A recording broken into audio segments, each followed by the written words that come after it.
we're going to read the story, The Princess and the Wizard.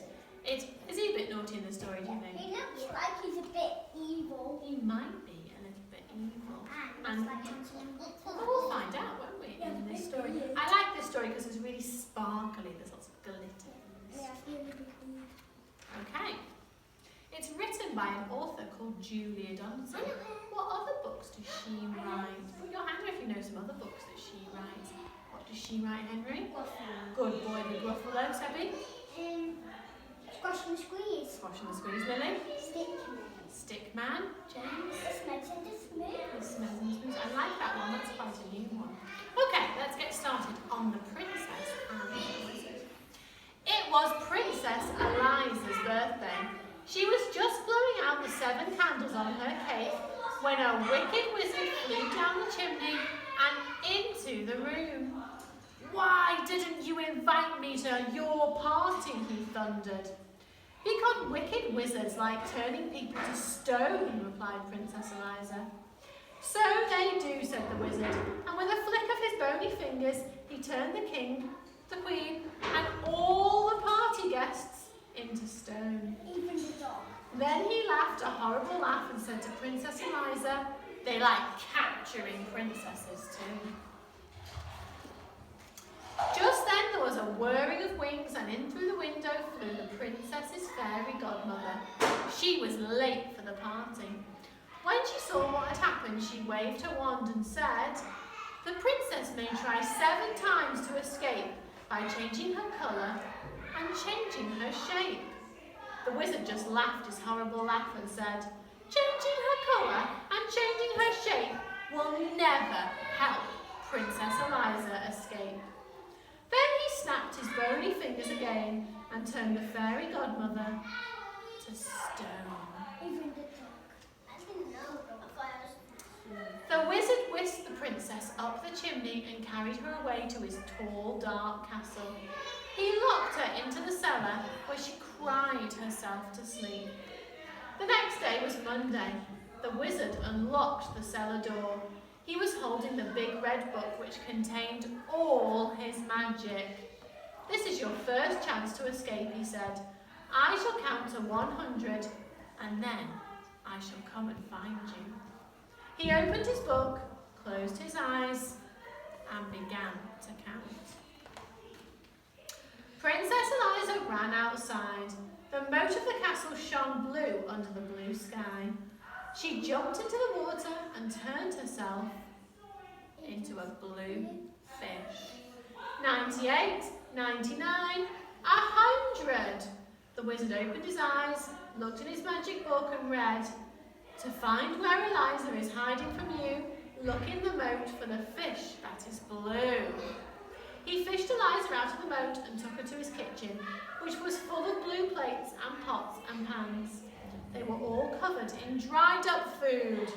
"So you like blue, do you?" he said. "Then set to work and wash." And he locked her in. On Tuesday morning, the wizard unlocked the kitchen door. He looked at the clean plates and pots and pans and grunted. "Chance number 2, he said. Then he opened his book, closed his eyes and began to count. Princess Eliza ran to the farmyard. She turned herself into a yellow chick and hid in some straw. But then the wizard read in his book, "The straw in the farmyard is yellow and thick. Princess Eliza's disguised as a..." Oh, wow. He scooped Eliza up and took her to a cupboard which was full of yellow socks. They all had holes in them, made by his pointy toenails. "So you like yellow, do you?" he said. "Then set to work and darn." And he locked her in. On Wednesday morning, the wizard unlocked the cupboard door, looked at the darned socks and grunted. "Chance number 3, he said. And he opened his book, closed his eyes, and began to count. Princess Eliza ran to the meadow. She changed herself into a green grasshopper and hid among the grass blades. But the wizard read in his book, "The grasshopper princess is easily seen, chirping away in the meadow so green." He caught Eliza in a net and took her to his green bathroom. The The bath, basin and walls and floor were covered in the wizard's slimy toothpaste. So you like green, do you? He said, then set to work and wipe. And he locked her in. Again. 3 more days went by. Each day the princess tried to escape. On Thursday she turned herself into an orange fox and hid in a pile of leaves. On Friday she turned herself into a purple butterfly and fluttered among some purple flowers. On Saturday she turned herself into a black cat and lurked in a black tunnel. But each time the wizard found her and gave her more work to do. On Sunday morning the wizard came onto the roof where Eliza had been scrubbing the sooty chimney pots. Instead of grunting, he laughed his horrible laugh. "This is your last chance," he said.